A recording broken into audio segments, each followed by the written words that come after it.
Good morning, everyone. Still a few people should be coming in, but we maybe get started so that we don't have further time to Another one. For those of you who don't know me, I'm John Vanderbilt. I'm the Executive Director of the Loyal Economic Development Corporation. We are the co-sponsor of these workshops along with the Vermont Small Business Development Center. For those of you who don't know what we do, we are one of 12 regional development corporations in the state, and my responsibility is specifically for Warren County. At its most basic, what we do is support all efforts having to do with job creation and job retention in the region. So we work directly with existing businesses, new businesses, businesses thinking about moving into the area. We work with towns, we work with other organizations, but everything we do, in essence, is aimed at jobs. Basically, that's what it's all about. We provide all sorts of services to do that. We also have money thrown in for small businesses. So there's all sorts of things that we can do to work with any and all of you. The co-sponsor, as I said, is the Vermont Small Business Development Center. Charlie Inninger, who's sitting in the back there, who checked you in, is the area business advisor for Lamoille County, as well as Central Vermont and Washington County. And he works more at a very hands-on level with businesses than I do. Consider him working at a micro level, I work at a macro level. Charlie can work with businesses to help you create business plans, to help you do financial projections. He happens to be a particular specialist in the food and beverage industry because he worked in that industry for a number of years. He was an adjunct faculty at the New England Culinary Institute for a number of years as well. So if you have anything to do with food service, Charlie's your man. And just a couple of housekeeping things before I introduce Deb to you. The restrooms are in the corner over there, both men's and women's. There are drinking fountains. There's also a machine that dispenses various waters and that sort of thing. There's also coffee, both decaf and regular, and there are donuts and there are muffins in the back. Please feel free to avail yourself of any and all of those things. We will be taking a break at about 10:30 for 10 or 15 minutes, but if you do need to get up and do anything before that, then please feel free. And without further ado, Deb Eidner, who is also associated with the Vermont Small Business Development Center. She also has her own consulting business. She's done 3 other workshops for us? I think 4. Four other workshops, but this is the 5th one. One was forgettable, apparently. Deb is very, very good at what she does, and I assure you, you will find this morning to be well worth your while. Over to you. John, thank you so much, as always. Well, right back. Good morning. I think I'm going to come up here since no one would come close to me. Really, my cold is not catchy anymore. It's been a whole full month, and it's so nice to meet you all.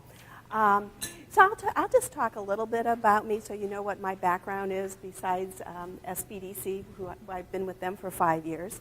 And I'm the designated HR specialist, like Charlie's the designated food and beverage specialist. And what that means is I get to help businesses all around the state with their HR issues. Now, why would I have that background?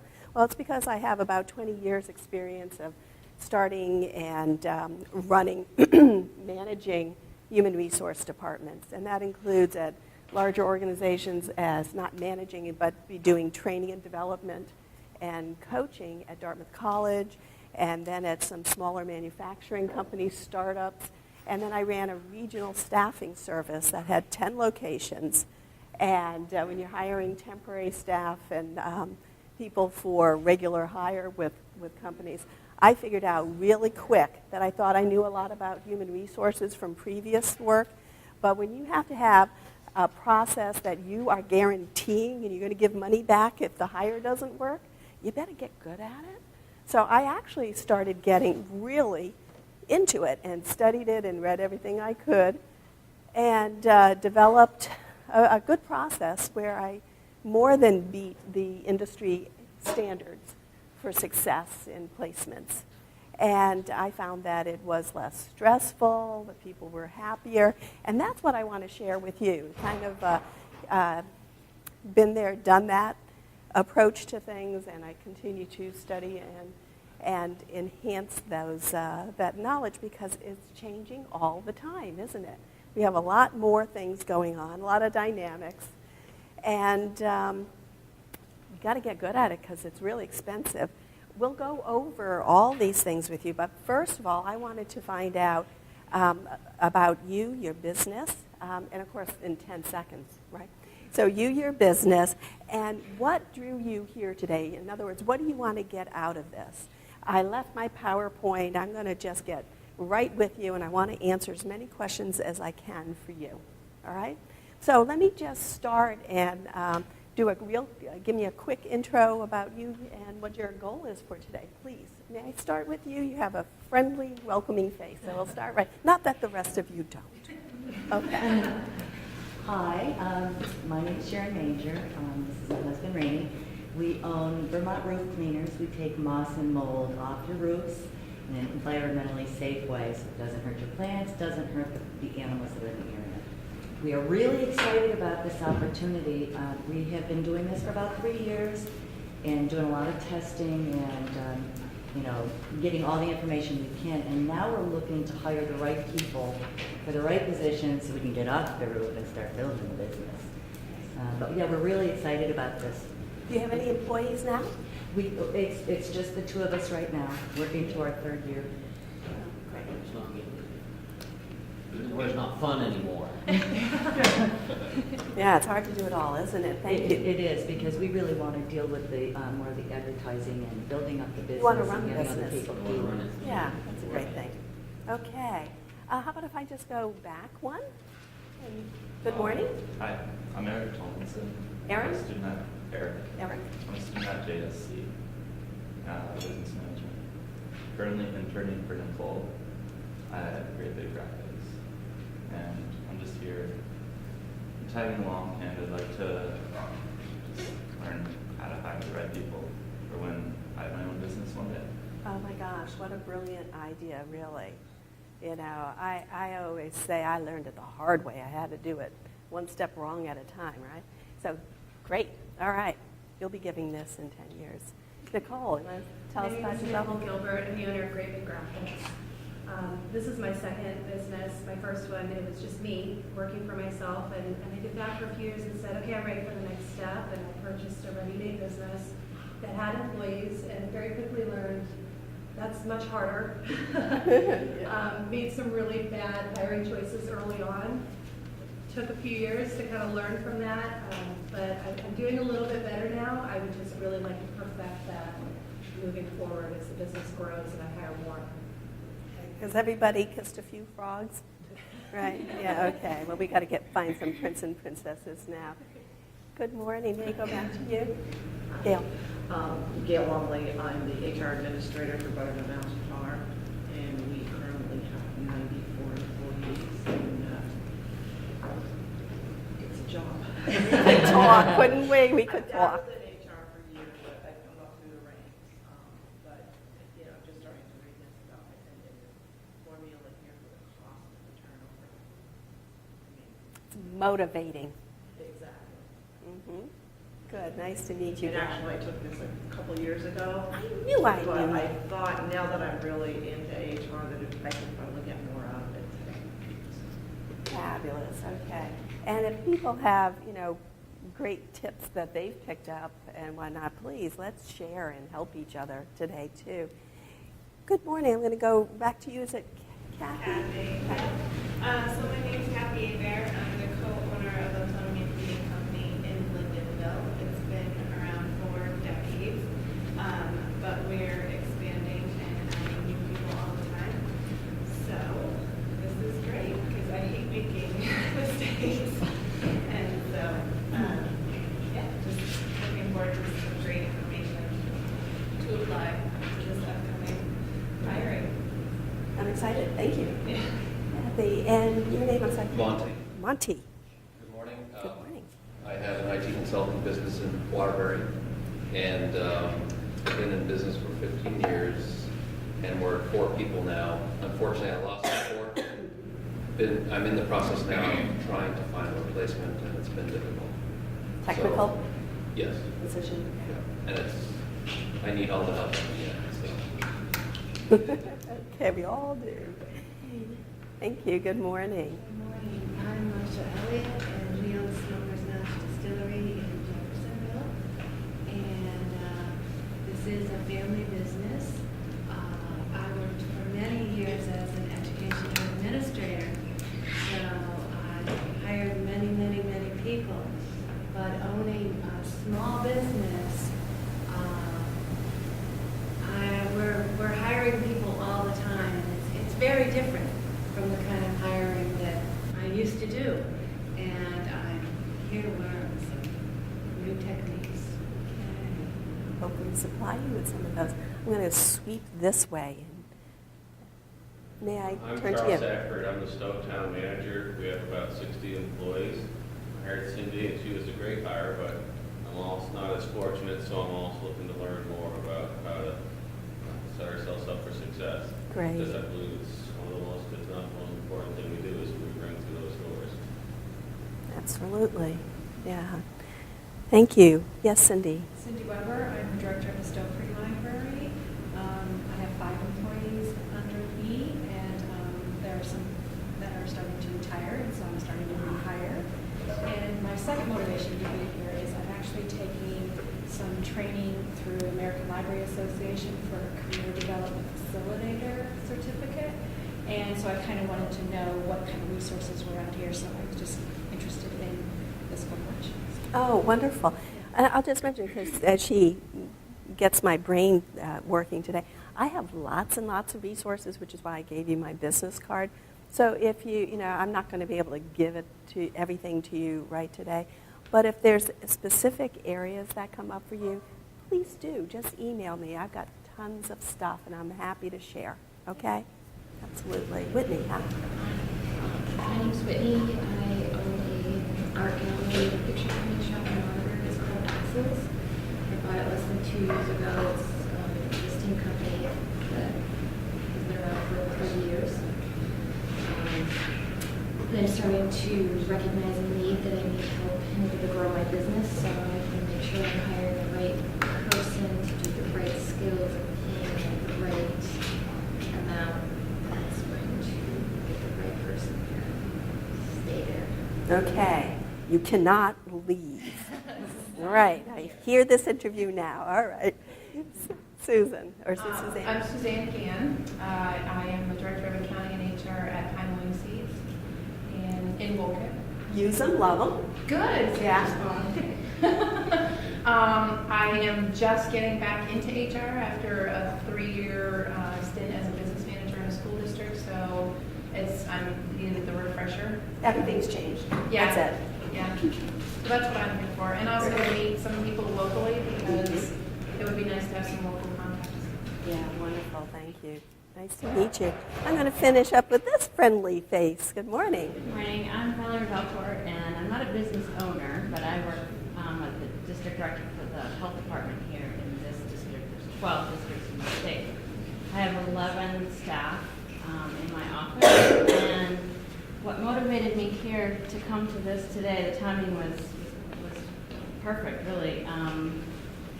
I'm in that transition of having the senior staff who've been there a long time, who are starting to retire, and hiring some new folks in, and just that generational dichotomy, if you will, and newer folks are wanting to move up the ladder quickly, and they don't want to stay in their position too long. And so just what that does to the office culture. I'm also on a couple of boards, and thinking about succession planning and that whole process. So those are 2 of my things to learn today. Well, great. Welcome. Thank you very much. I'm going to get some handouts out to these nice folks that have joined us. There's one here. You've got a handout there? Oh, thank you. Okay, well, welcome. I'm going to dive in because we've got lots to do, right? So we'll get into the deep end here. Here's one right here for you. I'm sorry. Oh, so you didn't have a handout. Oh my gosh. All right. You don't have a handout either? That's it. This is not a discriminatory act. This is not a purposeful thing. And I wanted you to have one of these too, okay? And did you get one of these? You did. Okay, fine. Well, all right. So what we really want to do, I'll start right into the handouts. What I want to help you understand is that great interviews protect you and the candidate. All right? That great interviewing has a structure. It's not haphazard, and it's not a random discussion, right? And that great interviewing questions are designed to determine both fit and the person's behavior. And with that said, how many of you have hired somebody who thought had great skills and then in walks behavior? And you, yes. Okay, so we're going to talk a whole lot about that. But that's really what the point of having a good interview is if you know if they're both a fit and they have the skills. And great interviews leave both parties feeling positive about the time they spend together. And why is that important? I'm sorry? They stay longer if they're happy. Yep, and so even if you don't hire them, why might that be important? Or do you think it's not important? It's always important because you learn from the interview if you feel good about the interview process. That's right. You have the strength to go on, keep going on more interviews. Yes, that's absolutely. So it helps the person that's interviewed, but it's also a PR thing, right? If someone had a negative experience in any way, you didn't respond back to them, any of the types of things that might happen, that word spreads. Versus, wow, I didn't get the position, but I really thought that the company was interesting. I liked what they were doing. I liked the process. I felt positive about it. Whitney, they may have some openings, and maybe it'll be a good fit for you. So it's actually a great recruiting tool for you to be able to do something like that. And that's something that I try to never forget, is that while I'm interviewing people, that there's a whole lot of stuff going on the other side of the table. Has anybody here ever gone in for an interview? Right? A little bit nervous, a little bit, concerned. I don't know what I'm walking into, right? And so it's really important for both parties that we don't forget that. Okay. And the first place I want to start is I'm going to just give you a quick overview of some employment laws that are critical to the interviewing process, because it would be remiss of me to just push you out there into the world without thinking about, knowing about some of these things. And I'm assuming that you do, but I'm going to make sure you have a little overview. And with that, I give you my first disclaimer.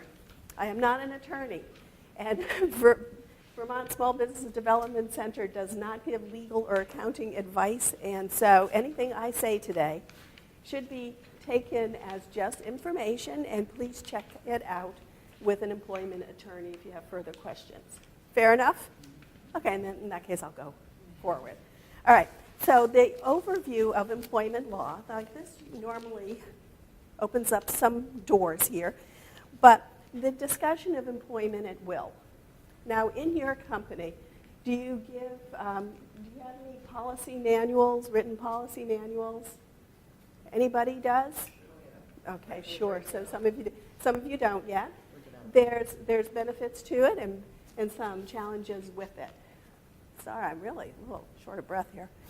The key concept here with employment at will is, of course, either party can leave employment with or without notice and with or without reason, unless, now that's so we're an employment at will state. California is a right to work state. There's several that are. But employment at will, that's the simple concept of it. And yet, if you have to terminate somebody, does it feel that simple? No, not so much, right? And especially it makes a difference if there's a public policy exception, such as someone reported wrongdoing, and then that's covered by whistleblowers, right? And then now there's an exception, and you can't just go ahead and terminate somebody for those reasons, or if they're on workers' comp, that type of thing. So there gets to be a little layer to it. But the other layer, if you have an employee policy manual, And it says in there, the famous 1, 2, 3 strikes, you're out. Right? That's not just baseball. It's if you have a disciplinary policy that's written, you have just altered the employment at will contract. That's really important for people to understand. Because once you've done that, you have to do whatever it says in there. And you have to do it consistently. It's not like, Nicole, I'm going to treat you one way, but, this person I don't feel as warmly towards, and I will treat another way. So you can't have disparate treatment, which is different treatment, or disparate impact. So if you only terminate people of a certain age or of a certain ethnicity or something like that, then you get into lots of legal issues. So I always say before someone writes a policy manual, know that. And many times it's easier, better in some ways not to have that constraint unless you absolutely know that's what you're going to do. And when you're in a larger organization, it's important to do that, right? So we can talk a lot about that, but that's a basic of it. Questions?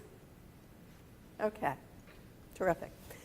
And then when we think about where do all these laws kind of stem from, it is the Equal Employment Opportunity Act of 1964 and the constant amendments that have happened to it, that have added to it. And know that whatever law is stricter, whether it's the federal or the state, that's the one you have to follow, is the stricter or more defined law. Okay? So when you look at this, gosh, I really remember people calling into the staffing service and say, yes, I'd like a nice young lady to answer the phones for our organization. And I go, well, I can't take that order, right? And why is that? Yes, age, sex, right? So, excuse me, right into that area. So, know if you have one or more employees, you are subject to this law. So everybody is subject to it. And the only way that you can have an exception to that if it's called a BFOQ, which is a bona fide occupational qualification.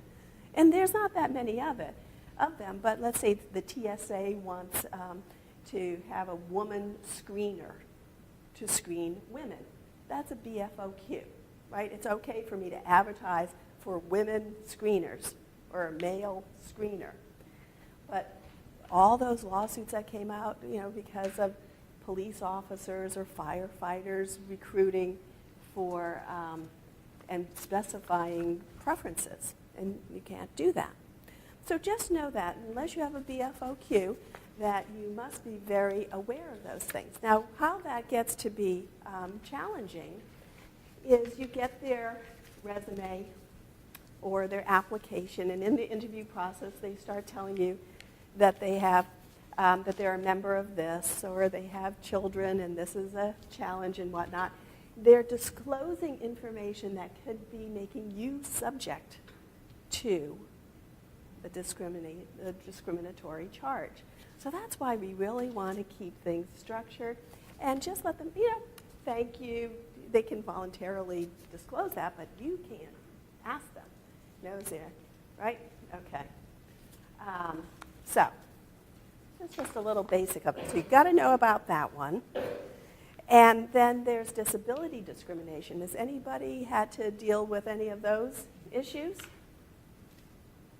No? Okay. I was going You to have just ergonomic type issues. Mm-hmm. Computers and Right.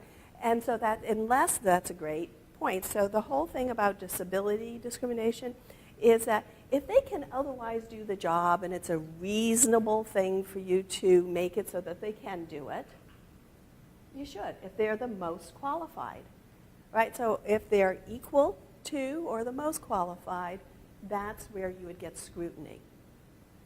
So I remember I had 10 locations, and this person applied for a receptionist position, and during the interview process, she did let me know that she was hearing impaired and would require some accommodation. And I did. I bought a very inexpensive telephone amplifier unit, and she was fabulous at what she did because I thought she had the right personality and the ability to do a great job. So that was a reasonable accommodation. And who's going to decide if it's a reasonable accommodation?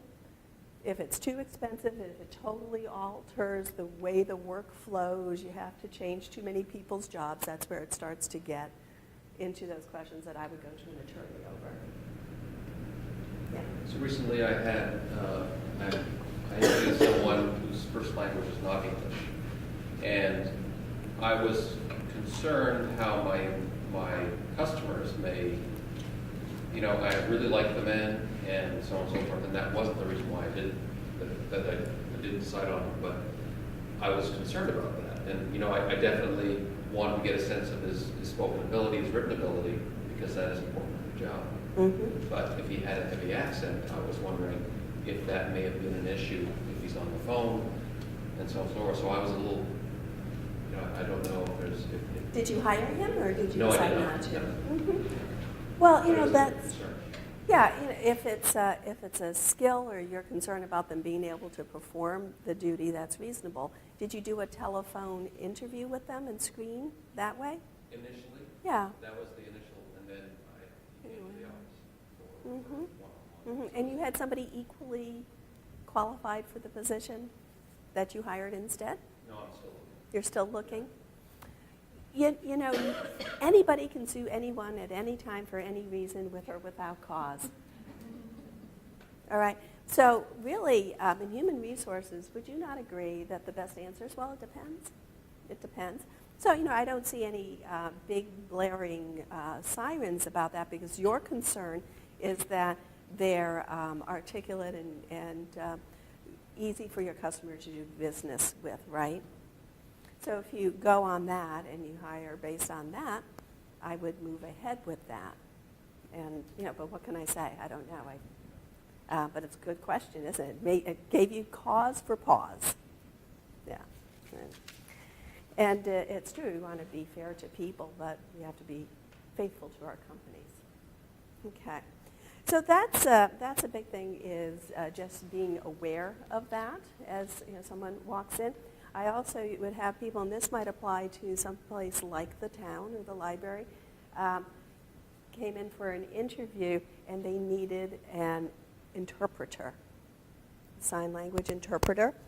And so that was it's like you don't have to give an interview on demand. You don't have to do it then. You can arrange something, which gave me time to bring in an interpreter.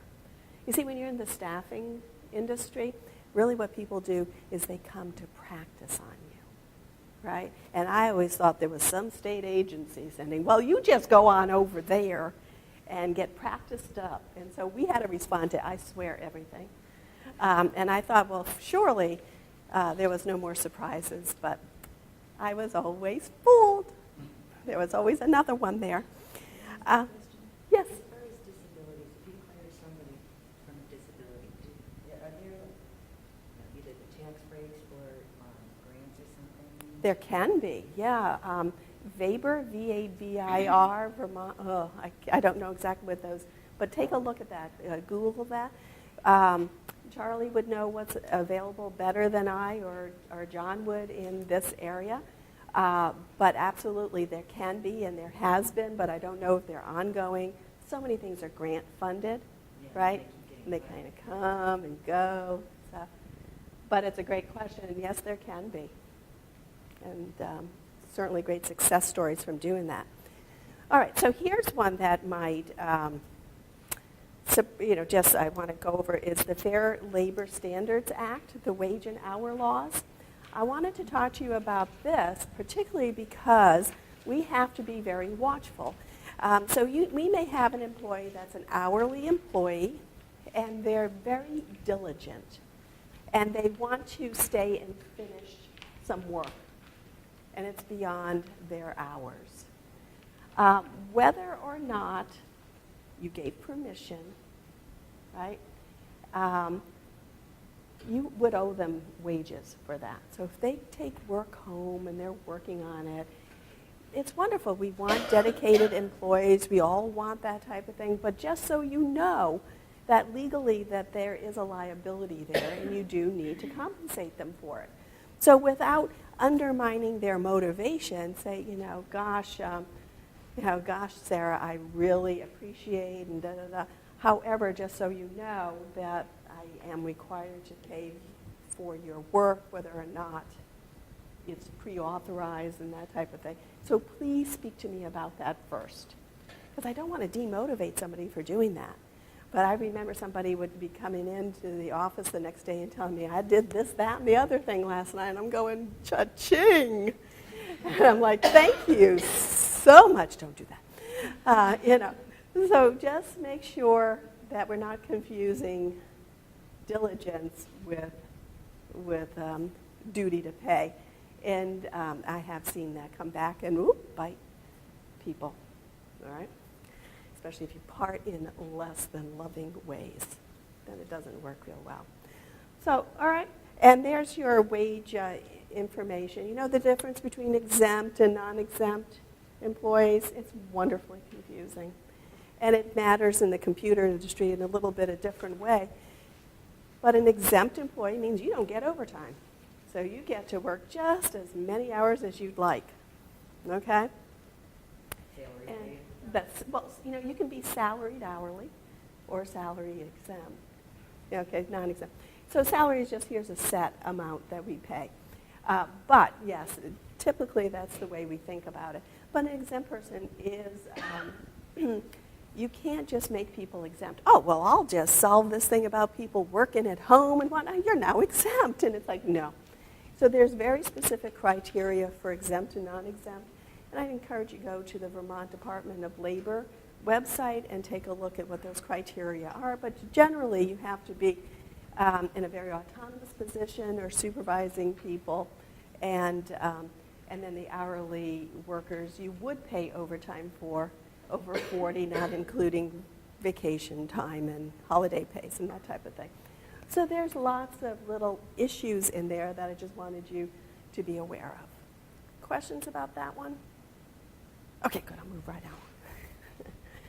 on. And here's, to me, the pièce de résistance, is the Fair Credit Reporting Act. Has anybody here ever gone for a mortgage or loan, right? That's governed by the Fair Credit Reporting Act, which means they're going to do a credit check on your background, right?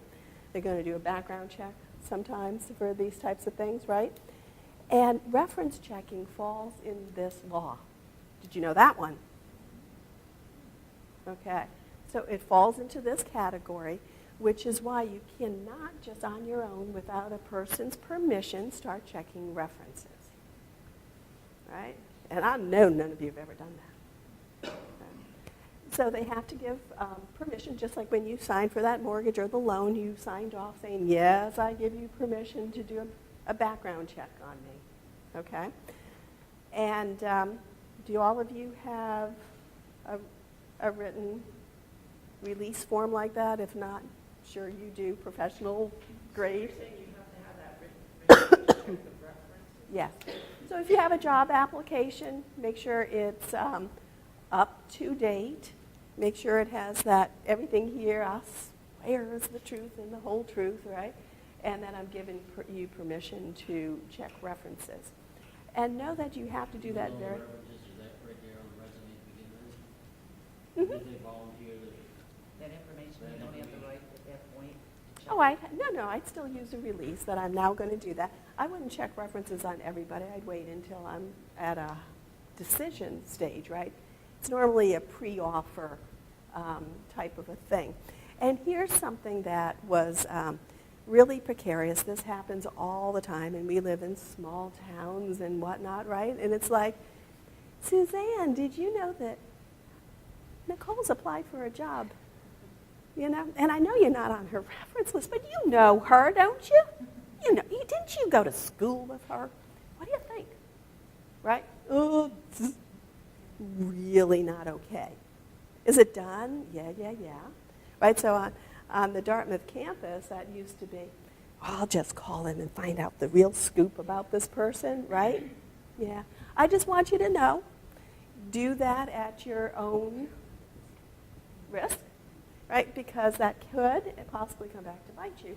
And people do have a right to ask you for information about their reference check.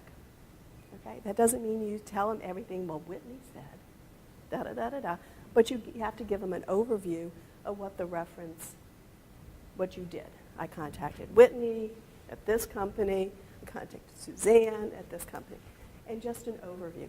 So just so you know that, because that could just give you a heart palpitation if you're not expecting something like that, right? If you don't hire the person, they're going, well, why not? Who said what? Yes? If they sign a consent to release information form, does that restrict you just to the references they provide you, or at that point are you free to check known acquaintances, former employees, they may or may not? You're probably doing background checks on your employees, right? So you have a more detailed, I'm sure you have a release form already, right? And so whatever it says in that release form in the town's attorney, yeah, it could be very extensive background check, including criminal history and that type of thing. So yes, that's an example, because that would be a requirement of working for the town, right?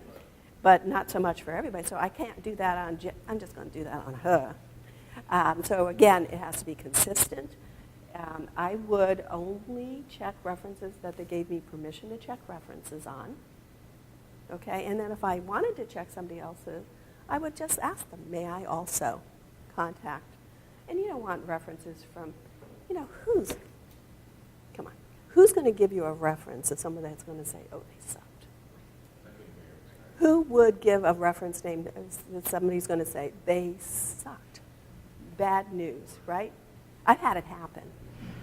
Have you? No, I was just, from what I understand, is that a previous employer limited to what they can actually give as a reference, and they couldn't give any information that would be detrimental or potentially harm their ability to get another job. Like, aren't there limitations? So That's a an huge applicant question. could give a bad reference knowing that they were limited to the information that they could give. There's no law that says I can't give a reference, okay? But I go to legal updates every year, and every year there's an attorney in the front of the room saying, basically you could, but why would you? So don't do it. So less and less companies give a reference. So the answer is there's no law that says you can't, unless they are a bookkeeper. And you know that there was some shenanigans, not thought of shenanigans, but some real shenanigans, and they were terminated or disciplined for that. If I fail to tell you that, I may be drawn into some litigation in the back end. Well, they didn't tell me. They didn't tell me. And especially if it's a sensitive issue where they may be working with children or the elderly, right? So those are big issues.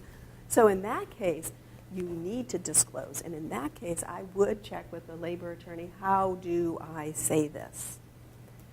What's the best way for me to say these things? I gave references, and that's because I was in a different field. So in the staffing service, I worked with the HR managers, right? And I wanted, so that was one of my selling points. Come work for us, and we'll actually be able to give you a reference if you're any good, right? And even if you're not. So we will give references if they're good or not good. So if you know that people are generally going to give you references that are good, although I've been surprised by it, right? Then what I like to do is ask for references of somebody that they worked with, somebody they worked for, and if they supervise somebody that they supervised. So I can go both ways. Because human resource is a very limited reference check. You will basically get name, rank, and serial number. They will confirm dates of employment, last salary usually, that type of thing. Is that about what you disclose? Yeah. So if somebody has some legal action against them as a result of working with you, you have to disclose that. Some legal action, well, for things that would be in the public interest, such as embezzlement, theft, what's it called? Or if it's like vulnerable populations, like school districts or classes, where you just can't pass on your pedophile teacher to the next school district you have. Exactly. Thank you. That's just the word I was looking for. Thank you. How many times a day do you get to use the word pedophile? You can't miss it. You're right. So who do you, how does a small business like ours, where do we go to get these checks on employees? Checks or reference checks? Reference checks. Well, the last part of this workshop is on reference checking, and I have a lot of questions. My favorite thing was to talk to the person's supervisor. And so the strict rule from human resources in an organization is no one gives a reference check but me, right, as human resources. But if I call you and go, Suzanne, I know you can't give me a reference check, but I know you worked with Harold, right? And I'm not going to ask for a reference check. I just want you to know, what do you think is the best way for me to supervise Harold? And I can tell by Suzanne when she gasps, right, that I'm going to get some information there, right? Oh, you don't need to worry about Harold, or, I'd say a leash, a choke collar. So I'll get some idea from that kind of thing. So that's, I call that underground guerrilla reference checking. But I can usually get some good information that way, because it's not that wasn't a reference check, was it? But even if it's not the references, but the part of their background check, where do you go to get that information? Do you go to the police department and they run it? And is there like a fee for I it? don't know. I'd hire a company that does background checks and let them do it. So I'd outsource it. I don't have the names off the top of my head. You know some? My mother actually uses, I don't know the names of them, but my mom uses some. Okay, so you can connect there and check. Yeah, so a lot of people outsource. I'm very surprised how many companies actually outsource their reference checking, even when it's not a thorough background check. But I wanted you to, yeah. When you were talking about forms, something just occurred to me. Do you have a source for templates for application forms? Not for an application form, because that can vary a little bit, but I have reference check permission forms and that type of thing. I may have an application form. I would get something very just make sure it's really up to date. Don't go using something that was photocopied 47 times from 1965. Okay, because it does change. That's usually one of the first things I do in an HR consultant, go, send me all your forms. And I've been surprised that there's things in there to be careful of. Good questions. But anyways, I wanted you to understand that it's governed by the Fair Credit Reporting Act and just, kind of savvy you up about some of the cautionary areas there. All right. So I think I've put a sufficient gloom on the room now, right? Like, okay, I can't talk to anybody about anything. Right? Okay. The other thing is that when you introduce someone, there's a confidentiality on their part as well when they come in to a situation. And I don't know, that's something that we're always concerned about. For your company and for the processes and whatnot? Yep. So you have them sign a non-disclosure? Yes. Yeah. But it means, I don't know. It's what it is, it's just saying, don't do it freely, right? It's like, I so want to tell you, and I'm not going to tell you. Okay, I have a little story I'll tell you during break time, though, just for the women. It was pretty funny. Was that discriminatory? I think that was. I think I really teased you all on that one. Okay, so I'm just going to put it out there. So I visited hundreds of companies. I've hired probably thousands of people at this time. But it was TAM Brands. They make feminine hygiene products, okay? And I go for a plant tour because I always wanted to see the tour, make sure before I place somebody, right? They made me sign a confidentiality agreement. Really? I'm going to be making this in my basement? Are you kidding me? Right? So I just thought it was one of those moments of my life, right? And then they sent me home with 100 pack, I'm like, okay, thank you very much, Very strange experience. I'm blushing. I'm so sorry. Erase that part from the, yeah. No, I did not say those things, I'm sure. It's my cold medicine. It really is. Okay, so the last page here I'm giving you on the legal things, here's your legal do's and don'ts. Because if you're involving other people in your company, and that's why I really like that you're bringing other people that are involved in the interview process, it's like, okay, so you're all savvied up.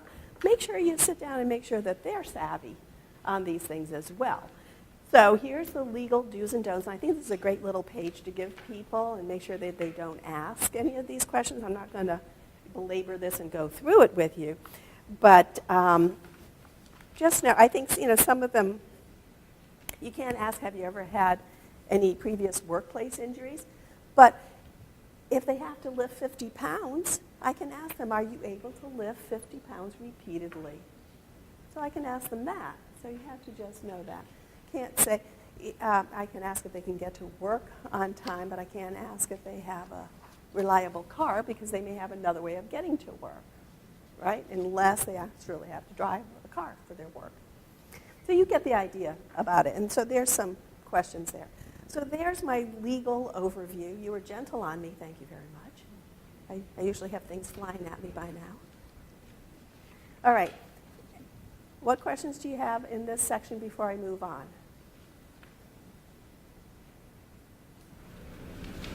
What can you ask if they have to drive a company vehicle and that kind of stuff? I'm sorry? What can you ask about if they need to drive a company vehicle? Well, okay, so you would do a background check and include that they have a valid driver's license, right? So, or I would say, part of this job requires driving my vehicle or your vehicle on a regular basis. So at that point, I would be able to, because that's a BFOQ. They really have to have a valid driver's license, so that's a good example of something that I would be able. Do you have a valid driver's license? Charlie? Yeah, in the restaurant business and a lot of businesses that now work on weekends, the question that you a lot of times ask is, this job requires you to work on some or all weekends. And basically, when they read that and they acknowledge it, I mean, you can't say you have children. Do they play soccer? But you can look at it and say, this job requires you to work some or all weekends. And basically, that's part of the requirement of doing the job. If they go, well, I can't do that. Well, it may not be a deal breaker, as I call it. But you definitely can put a little note, okay, weekends may be an issue. Mm-hmm. There you go. Well said. Thank you. Good point. Okay, so now that you're there, you're not going to just go stepping on some of the big obvious minefields. Now we can start the interview, thinking about how do I want to structure this and get myself going through this. So I'll just get your mind into this by just saying, what are the purposes of an interview? On page 7, I am. And it's because you want to get information, right? Duh, that would be a good thing to do. And that's their technical skills, behavior, and their fit in. And I'm going to be saying those words to you several times, right? Because 75% of interviews are focused on skills. Can you teach personality and fit? Can you teach some skills? I mean, maybe you don't want to teach all of them, right? But you can teach some skills, but you can't teach the behavior and fit. So I'm going to shock you, if you're not doing it now, by encouraging you to focus, certainly make sure they have the basic skills, but you want to basically focus on behavior and fit. Because if they're not going to fit in, that is going to be more of a challenge for you. So you also want to give information, right? You want to make sure that they really understand the job, they get a sense of that, and if they're a top candidate, you want to sell the job. You don't want to oversell, but you want to sell the job, right? And what's great about this is, and promote the goodwill again, okay? Because they can spread the word. Social media has changed our lives for the good and for the challenge, right? It's like TripAdvisor. You make sure they had a good experience with you, or less people will want to take the trip to your HR department. Okay. So there's some common interview mistakes I want to go over and get our mindset into it. It's about you talking too much, kind of like what I'm doing now. Okay? So people have measured this, and you really want an effective interview is about 75% of the time they're talking and 25% of the time you're talking. So think about that. Think about your interview process and if that's structured in that way or if you're having a party by yourself. Okay. Telegraphing the desired response. One of my favorite ones. So it's, this team is very, and this job is very team oriented. Do you like working on a team?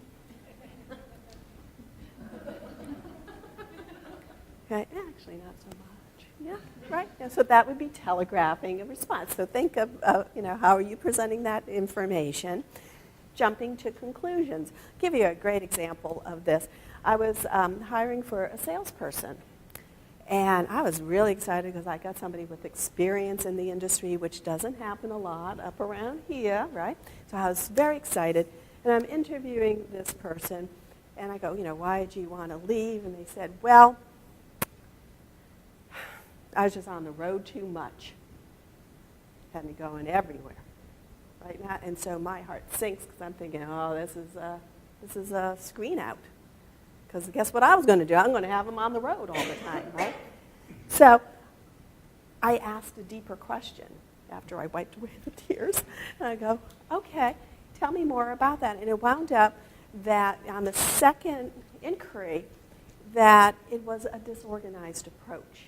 It's like, well, they'd have me here and then there in the afternoon and da-da-da-da-da, and it wasn't efficient. Words were soothing my ear.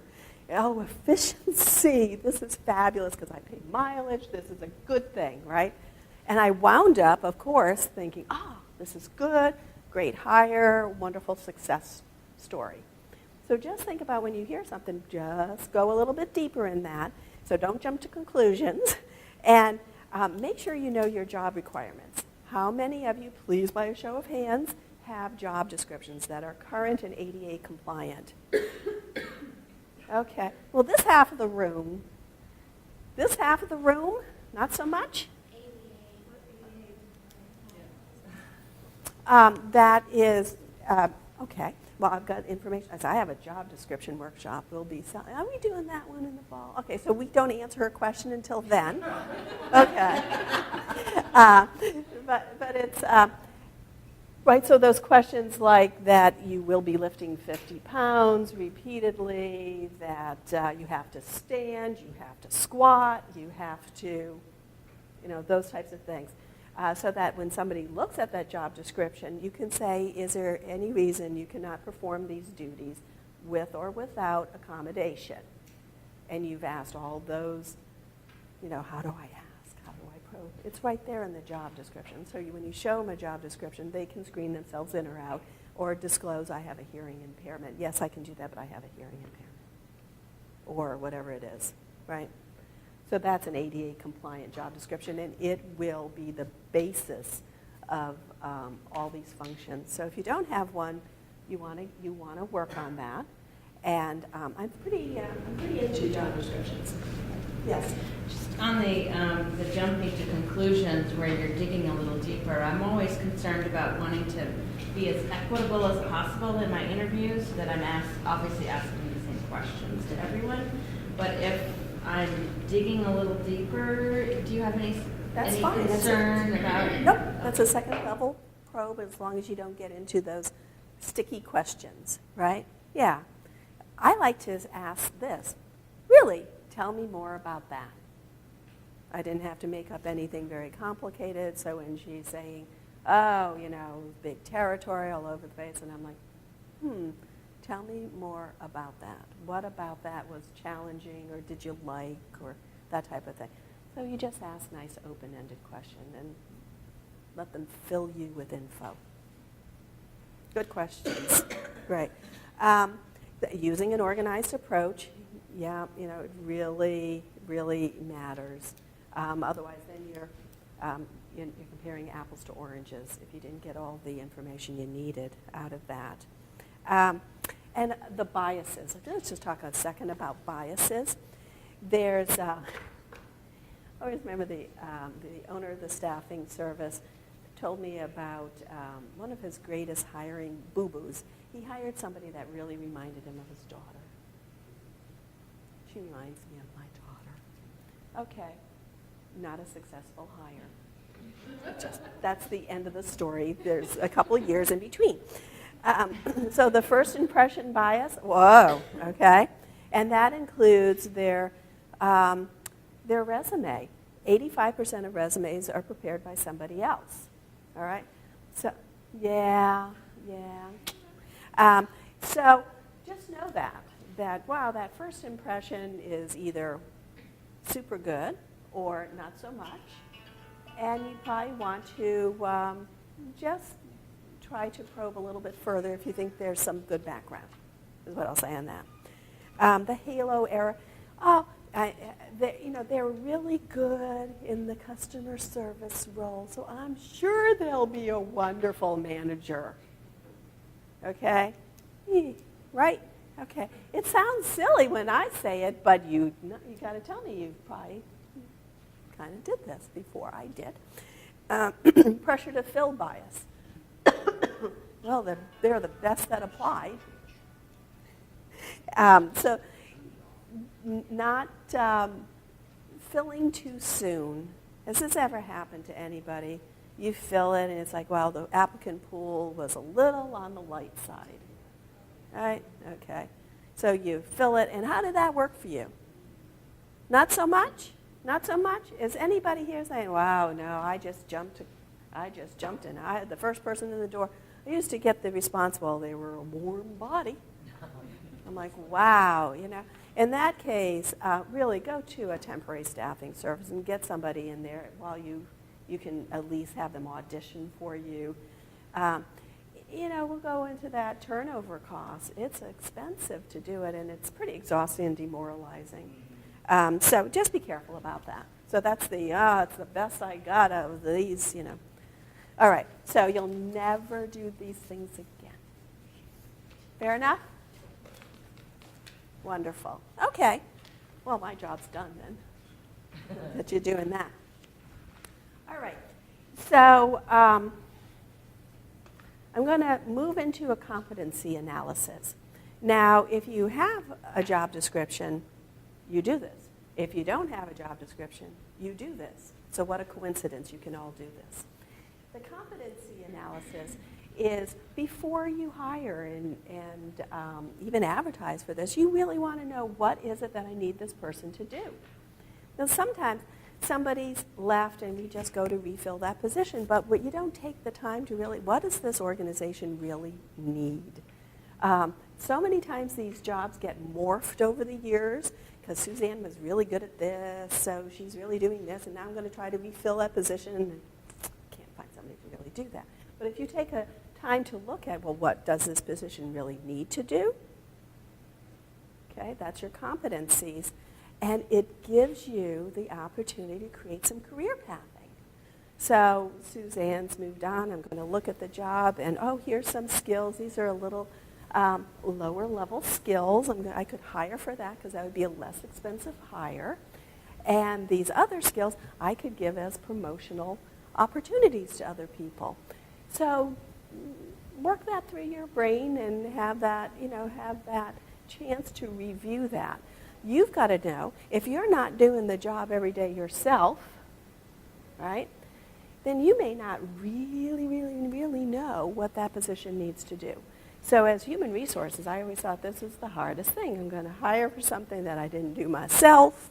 I'm going to screen for something I don't really know what this person truly needs to do. So how am I going to know when I've got the right fit or need to talk to the hiring manager about, I think that some morphing could happen. Does that make some sense to you?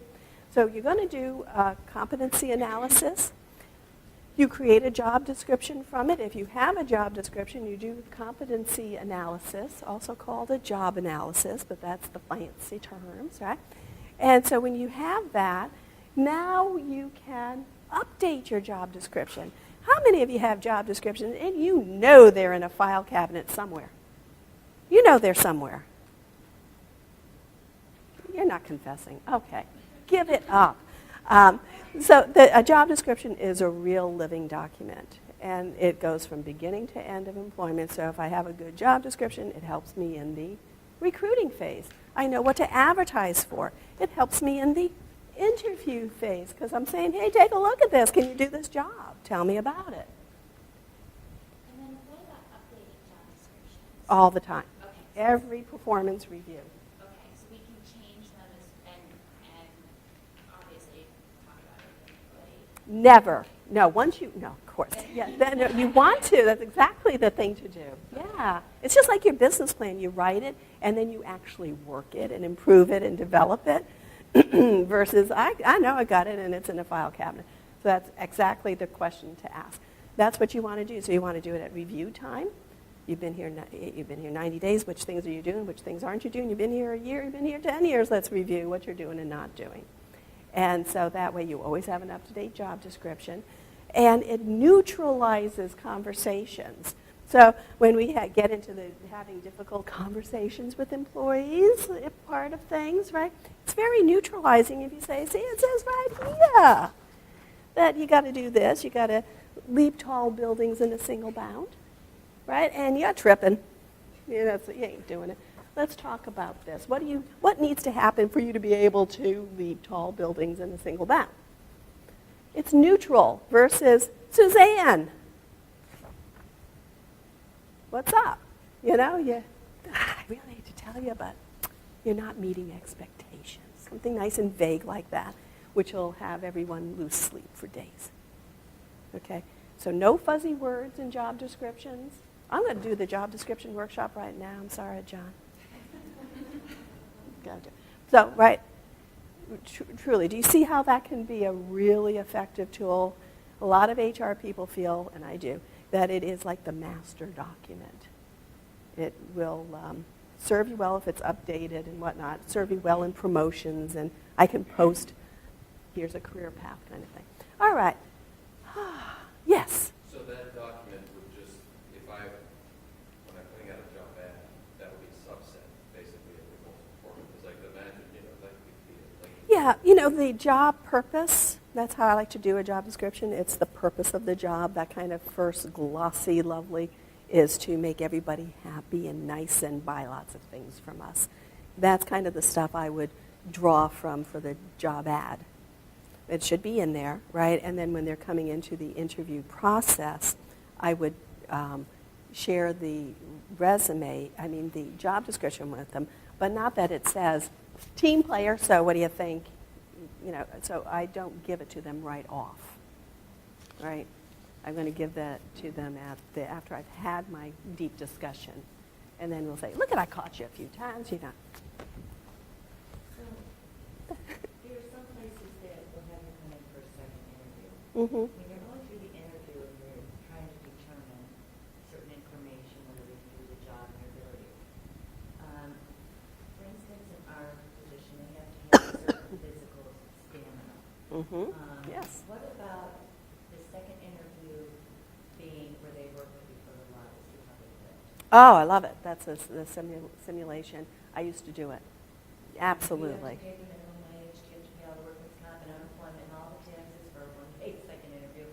Well, the way I used to handle it is I did not sign them up as a employee.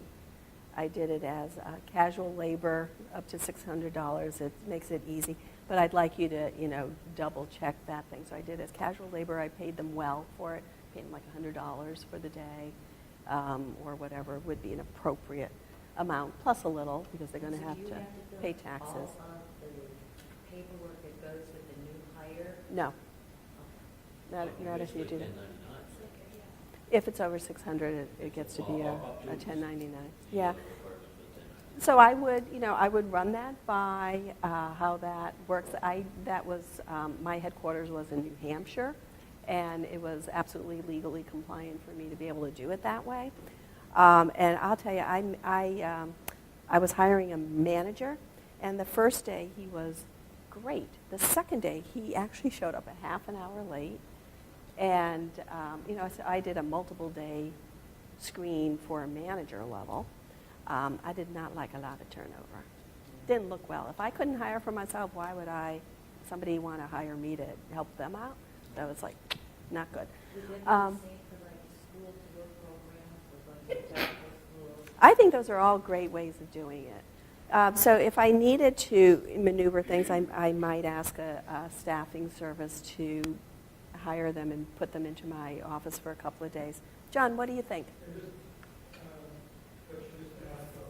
a little bit careful about things that are happening, like smell of internship around, Mm. because there's no such thing, in essence, there really is no such thing as an unpaid internship. Well, it wasn't about not paying. It wasn't She's- about not she's paying. gonna pay. If you have a student intern, so we make this on the line, you have to be very careful about what they are paid for the service, and whether or not they are. All I've gotten really particularly in the state. Absolutely. So So, would you have a number, a name, or somebody that I can call? Can't solve the problem. yeah, Department of Labor is a good call. I would check with them. I would pay the person well for it. It might mean they need to take a day off of work. It also depends what level of position. I don't want them calling in sick to their current employer so they could come work. For me, I don't want to set up like icky things, but that we would like. I've been asked to come in and audition. Really? Yeah. So there may be an audition for shoveling might not work, but you know what I mean. It's great because I would like to see if I'm a good fit before I go someplace, And so for a certain level position, I think it's great to give them a real life simulation or figure out how I can do it, even if the first couple hours. So I used to have people, they'd have to do reference checking. And so I'd say, okay, so here, do this, watch me, now, not me, or I had my trainer do it, and now you do one. And we'd be able to just hear, is this going to, be something good or not? And we both would feel good about the time. Sometimes they would say, yeah, not so much. Or we would say, well, this is interesting. But that manager, the second day, can you imagine? There was no third day. That was it. So it's a very amazing process to go through it. You have a question. Well, I was just curious about how a manager might come in and try out for a day, what they would do. Well, I had them do some certain responsibilities. I wanted to see how they were in this role or that role. Yeah. So, so it would just be whatever I thought was, I really want to see how they work with this material or would speak to an employee and or do an interview, that type of thing. Yeah. So it worked, and I do encourage it if you can figure out how to do it to do it. It's a win-win, I think. Yes, because in walks the behavior. So where was I? I was back into the competency analysis, right? So I gave you a little form, so I'm going to just move ahead with this. I'm on page 9. So I've just got this. Here's a little, I call it a success profile for whatever position it is, right? And I'd like you to think about the can-do factors. Can they do it? That's what I call the skills, right? So what is absolutely critical? I've seen ads and job descriptions where, boy, sure, there's a laundry list here. And people might screen themselves out because they think they have, all these things are critical. So make sure you're really going for the critical things. And then there's the preferred. So here's the must-haves, here's the preferred, right? And know that if you advertise that says must have a master's degree, that means that every hire you bring in must have a master's degree. So you can have preferred master's degree, and then you give yourself some leeway on that. Okay. Behaviors. Will they do it? All right, they can do it, but now will they do it? Duh. And again, the critical, what specific behaviors, and that's where you're going to get the words like, dependability. And that's, so dependability is one, but what does dependability look like for you, right? Able to show up on time, on a regular basis, that type of thing. Initiative, what would that look like for you? So these words are lovely, but they're a little fuzzy, so I'd like you to be able to really be specific about what that looks like, and that's what goes in your job description. So what are your critical skills and what are your preferred skills in that area? And then the fit factors, and I keep saying, boy, it's really important to be fit, okay? And the environmental circumstances. So what is critical? Somebody that's going to be able to, the word multitask, that means answer the phone, deal with somebody walking up to you at the same time, and be doing payroll. All right, so that was my job description I had. That was tough, right? That's a tough position. Not everybody can do that type of thing. So know what part is critical. And so not just multitasking, but here's an example of what I mean by that. Because people really, they don't come to a job interview. Some, I don't know, but I'm thinking that most of them don't start a job thinking, boy, I hope I screw up and fail really quick and have a bad experience, right? They come thinking that they're going to be able to do the job. So this is just giving them a fighting chance, that this is really what I need. And if you just give them, I'm going to preach again about a job description. You have a job description, you just give it to somebody, and you're not telling them, if two things are happening at once, this is the critical one, do this one. This is the nice to do here, is that got to do this. That was a source of a lot of coaching I've had to do, is that there was, you don't tell them enough soon enough. Well, they think they're doing what you want them to do. And you're walking by going insane because they're doing something you really think they need to do something else. Right? So much of this stuff is supervision. Going to lay it right back on you. Okay. So, comments about the competency review? You've got a little format to do that in, right? That's the first step to writing a job description. Okay. Sir. And the other thing you'll find, having a couple of businesses, is if you use the job description and it's in the file, okay, then you have your interview, let's say, or yearly review of the client. And there's a good deal of thought given to, if I'm going to give a raise, typically it's just not because of what you did enabled you to be considered to do more, but for that I'm going to pay you more. And Deb's spot on, because if you have somebody that's been there 10 years, what ends up happening is the additions to their job description is totally different than where they started. And to think that it'd be realistic that you're hiring somebody to take their place, and at the same time be able to do all of that might be an unrealistic view. So you've got to go back to the bare bones, but then you have to understand who's going to do those jobs moving forward. So it is a give and take, but it's kind of the process, as she calls it, to go through it and see exactly what you're hiring now for. Yeah. Well done, sir. Thank you. John. Interested in your thought. I found on occasion working with clients that many job descriptions get just bogged down to so much minutia that they're almost overwhelming to somebody trying to read them and understand them. And I've seen job descriptions that are 5 pages long. Oh. Basically a clerical job. I mean, it's just, Yeah. just curious as to what you're talking about. Well, that's a great question. The point is the job description gives a general overview, and then you have your objectives and your goals and how do you perform it, and those are different documents. So that's a great way of saying it. So here it is on the job description. Now let's talk about what that means and what you'll do about that. And then you're setting up your review criteria by doing that. So it's your guideline. But if you don't have any goals and objectives tied to the job description, my thinking is you probably need to review your job description because they're not really doing that. Quick anecdote, and then we're going to take a break. But at Dartmouth College, there was 4,200 employees at the time. They're down now. And they had over 300 job descriptions for an administrative assistant. Okay, just absorb that, right? Because they hired this person and they formed their own job description, and this department did this one, and this department did that one, and whatnot. So it can get out of hand.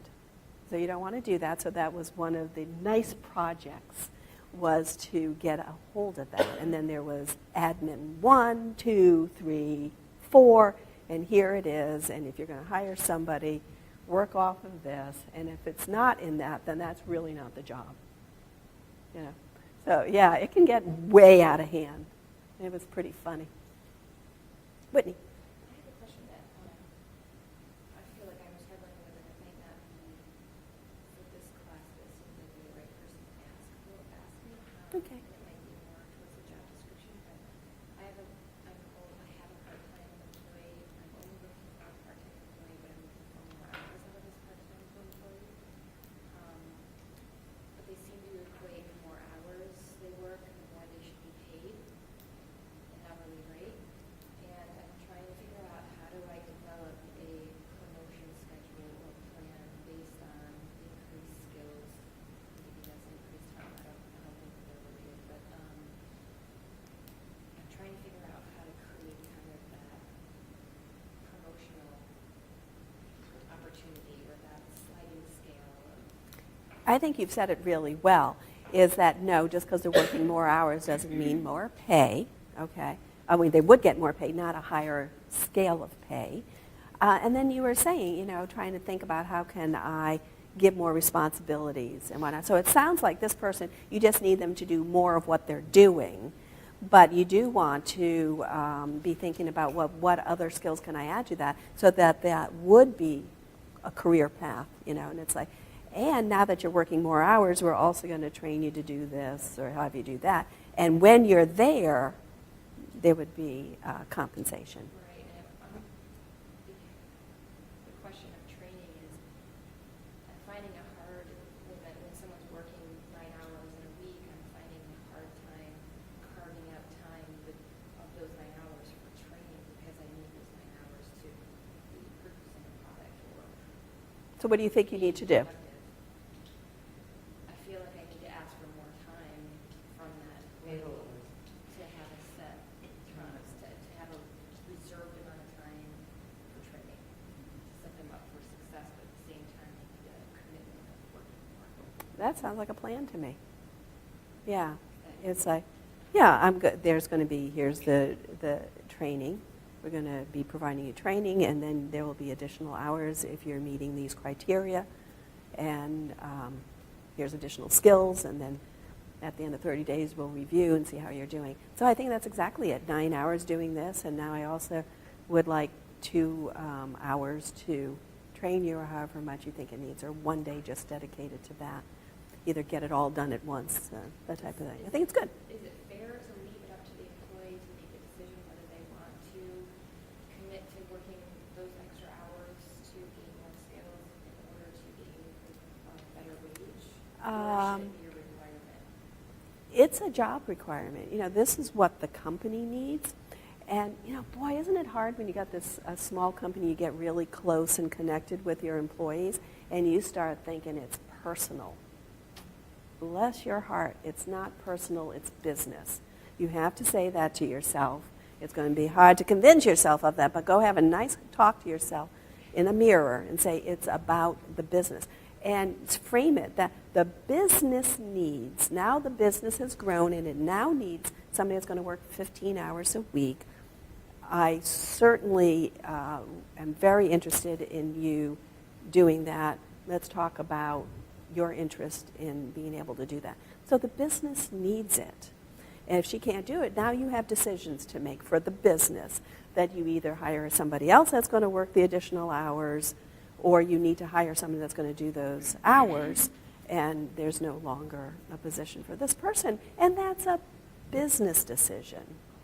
Hard, but it's true, and the more you do it, you know, hey, you know, the big companies, they're making those decisions up there, and we don't want to be the George Clooney going in and you're fired and you're fired.